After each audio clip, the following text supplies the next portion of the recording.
Hello, ladies in training. Are you ready to get lit? My name is Humphrey, and I am so excited to be doing this video for you today. We're going to talk about hygiene. Now, some of you may not know what good hygiene is, but I'm hoping that by the time we finish this video, you will have a better understanding, you will be more enlightened, and you will be better equipped to take care of those precious little bodies. Let's start with good oral, which is your mouth hygiene. Brush your teeth 2 times a day, including your tongue. Floss after every meal. Make sure you see your dentist at least 2 times a year because that will promote good oral hygiene. Now, some things that you want to look out for that does not indicate good hygiene is if you have a bad taste in your mouth, you may have bleeding gums, you may have a white film that sits on your tongue. Those will indicate that you may not have a good hygiene. Also, smoking of any kind never promotes good hygiene. Facial care. Make sure to wash your face at least 2 times a day. That will help with fighting against acne and other skin disorders. You want to use a good facial wash. Try to stay away from soap because soap will tend to dry out your skin. The skin is the largest organ of the body and it should be properly taken care of. Let's start with hair care. You want to make sure that you wash your hair at least once a week or once every 2 weeks. Even if you wear weave or a wig, you still want to practice good hygiene.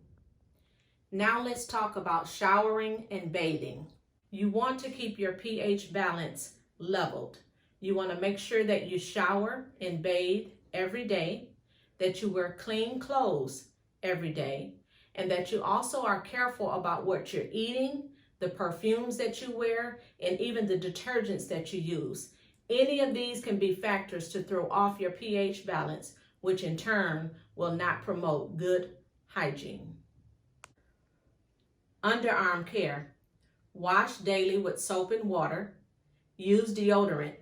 Now keep in mind, you may go through a few different types of deodorant until you find the exact one that matches your pH balance. If you do shave under your arms, be sure to use proper etiquette. Vaginal care. The vagina is self-cleaning. It's also absorbing, which means it takes in anything that it's been exposed to. Now, when left to itself, the vagina will clean itself and we don't have to do anything to it. It works from the inside out. Our responsibility is to clean the outside. And all we need is soap and water. We don't need to use any douche.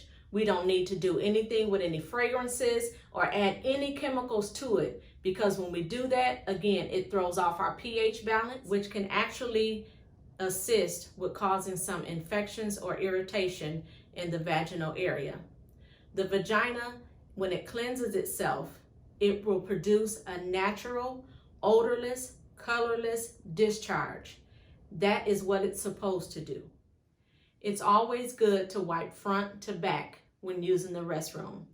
You want to wear loose-fitting clothes and even cotton underwear. Stay away from silks, satins, and laces because that does not promote good vaginal hygiene. Once you start your period, good vaginal hygiene is very important. You want to make sure that you wear pads as opposed to tampons because remember, the vagina is self-cleaning and you want to get that flow. Every time that you change your pad, the toxins and the bacteria that has been kept inside, it will flow out. So you want to change your pads at least about every 2 hours, depending on how heavy your cycle is. Foot and nail care. You want to make sure that you wash your hands thoroughly. Most germs and infections are spread because people just simply don't wash their hands enough. Every time that you use the restroom, you want to wash your hands.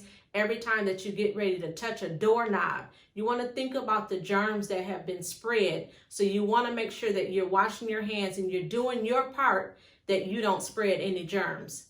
Foot care is very important because we wash our bodies, but we forget to wash the bottom of our feet where a lot of germs are hoarded and staying on the bottom of our feet. So you want to make sure that you wash those.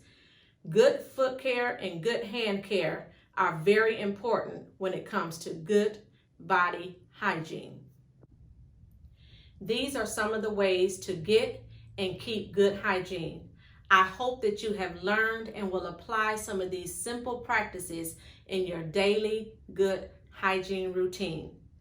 If you have any further questions, please feel free to contact me directly or Ms. Jackson and let me know. My number is 832-492-4414. You can text me or give me a call and I will be sure to help you where needed. Come on, girls, let's go get lit.